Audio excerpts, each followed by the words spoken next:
There we go. Had to fix the camera. Hey guys, tragically here back with another video.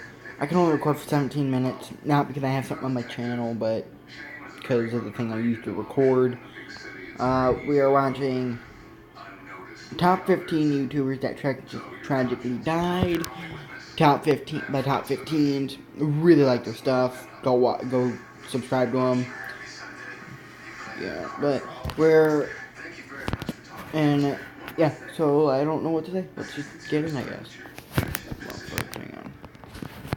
If you or someone you know is dealing with thoughts of depression and suicide, please follow the link in the description below. In it is a list of help hotline numbers from around the world, and calling them will direct you to an individual willing to help in seeking treatment. We here at Top 15s consider these issues as serious matters and would like to let our viewers know you're not alone and there is always ways to receive assistance. Number 15. Esther Earle. Known to her father as My Star, Earle was a regular girl living in Boston and was an avid fan of Harry Potter and author John Green, which led to her involvement in the Nerd Fighteria fan group. At only 12 years old when she was diagnosed with terminal thyroid cancer on Thanksgiving 2007. Soon after, Earle set up a YouTube account as a form of therapy and way to have fun during the troubled times. Most of her videos involve discussions of the different fandoms she belonged to, as well as showing off her playful attitude towards life. Soon after, attention was brought to John Green himself, and the two struck up a friendship, and she became involved in a staggering amount of fundraisers with the help of Green and the rest of Nerd Fighteria. Inspired by her struggle with cancer at such a young age, inspired Green to write the critically acclaimed The Fault in Our Stars. Almost 3 years after her diagnosis, Earle... I had no idea that's why the book was The Fault in Our Stars. I never knew that. Passed away on August 25th, 2010, age 16. Whoa. 3 years after her diagnosis, Earle passed away on August 25th, 2010, age 16. Green and Nerd Fighteria continued to promote cancer awareness and raise funds for research in Earle's honor. Earle's father compiled a series of her writings into a memoir, The Stars Won't Go Out, which is now a New York Times bestseller. People can give donations to cancer awareness through a fundraiser of the same name, which is linked in the description below. As John Green has said, "This star won't go out, and it won't. We won't let it. Hank, I'll see you on Monday." Number 14. Misha Boo. One of the many fashion channels on YouTube, Boo, real name Tamisha Ridge, would not only show off her new clothing, but would post guides of how to make apparel from home, then show off the final product. Off the internet, Boo was a mother of 3 and up-and-coming fashion designer living in Sacramento, California. It is very likely Boo's channel would have gathered a large fan base, but tragedy struck before she could continue her projects. Dameshlo Green, ex-boyfriend and father of one of Boo's children, confronted Boo at her home on May 14, 2014, while she slept, and shot her at close range, killing her. Boo's cousin did not hear the gunshots, but awoke to find Boo dead in her bed. Sadly, Boo's children were in the home when the murder took place, and the perpetrator was now on the run. However, Green turned himself into authorities 5 hours later and was taken into custody without incident. Boo's family believe Green's motives were Boo's refusal to be with him or let him see his child. The incident has sparked publicity towards victims of domestic abuse and marriage quarrels. Boo's legacy lives on, and her videos remain to continue to teach her methods, immortalizing her in the fashion industry. Number 13. Justin Carmichael. Starting in 2006, Carmichael worked for the known internet group Channel Awesome under the name Jew Wario. Alongside the likes of Angry Gamer and the Nostalgia Critic, Carmichael would review untranslated Japanese games on his show You Can Play This, where he would do the review in a tongue-in-cheek style similar to the other characters on the site, as well as give guidelines on how to download and play them. In January 2013, Carmichael left Channel Awesome in order to continue the show as an independent show and to work on other projects. Unknown to those he worked with and fans, Carmichael suffered from depression for much of his life, which led to a sudden and tragic turn of events. On January 23, 2014, Carmichael died of a self-inflicted gunshot wound, aged 42. His wife Jenny broke the news to his fans. It is with a very sad heart that I must confirm my husband, Justin Carmichael, sometimes known as the Jew Wario, died on Thursday, January 23rd. I have also confirmed that he shot himself, but he was not alone. He locked himself in the bathroom, and I was on the other side of the door talking with him. He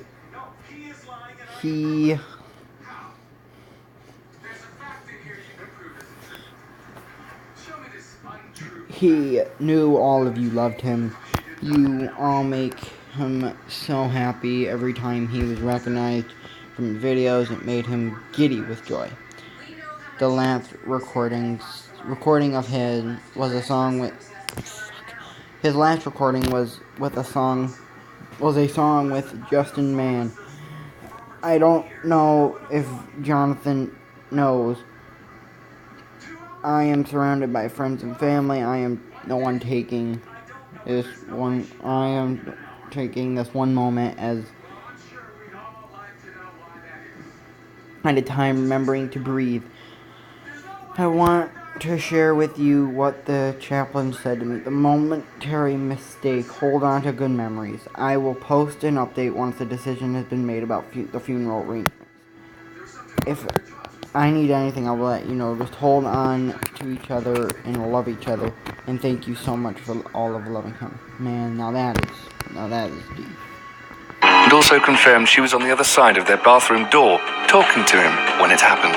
She stated Carmichael knew his fans loved him, and it was nobody's fault for driving him to the breaking point. His former co-workers on Channel Awesome all posted videos of remembrance out of character on their respective channels, expressing their love for Carmichael's work and sending condolences to his wife and family. Off-screen, he was described as a caring, loving, and gentle person who would always take time to listen to people and offer advice for anything someone was going through. Number 12. Monty Oom.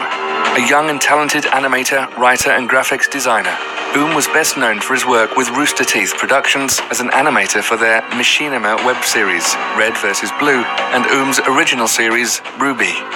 He was hired by Rooster Teeth in 2009 after the company's executives were impressed by his work with Midway Games. It was with Oom's talent that Red vs. Blue was able to bring original animation sequences to the series, including hand-to-hand combat and other body reactions the team was previously unable to replicate due to the lack of animation equipment, and the series notably created by recording multiplayer footage of the Halo series. In late January 2015, Oom went in for an undisclosed routine medical procedure, after which he suffered a severe allergic reaction and slipped into a coma. He never regained consciousness, and the Rooster Teeth announced on their weekly podcast that Oom had passed away on February 1st, 2015. Following the announcement, his co-workers shared stories about working with Oom and expressed how much they would miss him. An online fundraiser was set up to help Oom's family and wife pay the medical bills, which reached $100,000 within 4 hours and $240,000 in 12 days. In tribute to Oom, Rooster Teeth has stated they will continue the production of Ruby as they believe that's what he would have wanted. Number 11. Greg Plitt. Former Army Ranger turned fitness model, Plitt began posting videos on YouTube in 2011. Be remembered. Will you be? In promotion of fitness and safe diet practices, in promotion of his personal exercise videos. Aside from the part-time YouTube career, Plitt modeled for various fitness magazines and appeared on the cover of countless periodicals over the course of his career. He even briefly had a reality TV show, Friends to Lovers, with his partner, Melanie Marden. On January 17, 2015, Plitt was filming a video in promotion for a new energy and prove its efficiency. He attempted to outrun a train when he stumbled while crossing the track and lost his balance. The engineer was unable to stop the train in time, and Plitt was struck at nearly full force, killing him. The bizarre situation led to an extensive police investigation in order to determine the exact cause for the incident, and surveillance footage proved the death was an accident.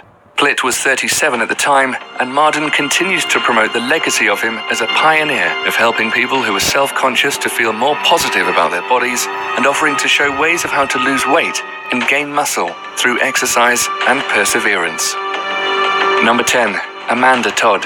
The Canadian teen from British Columbia first... I think I actually know this one. Amanda Todd. Unless it's somebody else. Man, I really feel like I know it. Gained wide attention when she posted a video to YouTube titled My Story, Struggling, Bullying, Suicide, and Self-Harm.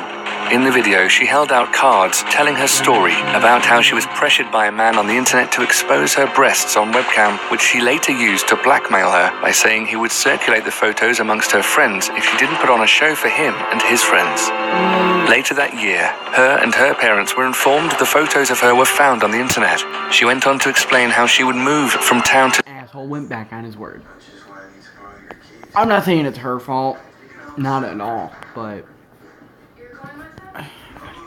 town in order to try and escape, but the torment would follow her, and how she attempted suicide by drinking bleach. After the video was posted, scores of people wrote hateful comments and egged her to commit suicide. Most sickeningly, whoa. to explain how she would move from town to town in order to try and escape, but the torment would follow her. I think I missed a little bit. Circulate the photos amongst her friends if she didn't put on a show for him and his friends. Later that year, her and her parents were informed the photos of her were found on the internet. She went on to... Sorry, I went back a lot, but I wanted to hear, because I think I missed a few things when I was reading these, so I wanted to go back and hear it, so that's why I went back about 15 seconds. Explain how she would move from town to town in order to try and escape, but the torment would follow her, and how she attempted suicide by drinking bleach. After the video was posted, scores of people wrote hateful comments and egged her to commit suicide. Whoa. He knew my address, school, relatives, friends, family, names. And you didn't bother to call the cops? Just saying. Because that's pretty much stalking. If he knows your address, somehow he hacked into your computer, got your address, got your school address, got your relatives' names, got everybody's.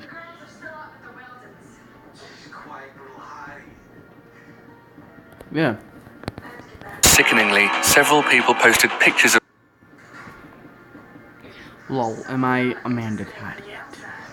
themselves pretending to drink bleach. On October 10th, 2012, Todd was found dead in her home. She was 15 years old. Her death resulted in a massive media and political campaign in an attempt to combat bullying, particularly that of online harassment. An RCMP investigation led to an as-of-yet identified Dutch man as being the one responsible for the harassment and posting the nude photos of Todd, and he has since been charged with various crimes. The unnamed suspect was charged with extortion, internet luring, criminal harassment, and child pornography, Canadian police say. Suspected of numerous other abuse cases, he has entered no plea. On the basis of material seized, the detainee is also suspected of dozens of online abuse, dozen of cases of online abuse in the Netherlands, the UK, the US, the Dutch newspaper. Ooh, I didn't like the sound, but Oblivion reports. Carol Todd, Amanda's mother, thanked police at the news of the arrest, saying, "This is a truly a day we've been waiting for." More than one. The suspect, who was arrested in January, made his first court appearance in Amsterdam on Wednesday, at which his detention was reported extended for 3 months. Good. Fucking bastard. Including child pornography by Dutch and Canadian authorities. Yeah, because you posted a 15-year-old's boobs on the internet. That is known as child pornography. If you had a picture, still known as child pornography. Doesn't matter. Internet group Anonymous also launched an investigation to find the identity of those involved and have provided the RCMP with a list of suspects. Todd's mother, Carol, set up the Amanda Todd Trust at the Royal Bank of Canada, where people can donate in order to aid those diagnosed with mental illness. Number 9. Alright, well, I'm gonna end this episode here. Not until I frickin' say, I was also bullied as a child, or not even a child, and the bullying became so much that I really wanted to kill myself. Sorry, I wanted to check that. No. And I'll explain the entire story, but I'll explain the entire bullying story. That'll be a new upload I will do. But if you like this video, hit that like button. Hit the subscribe button. This, for real, almost just turned into a try not to cry challenge. But yeah, so hit that like button, subscribe, and I'll see all you guys in the next video. Goodbye.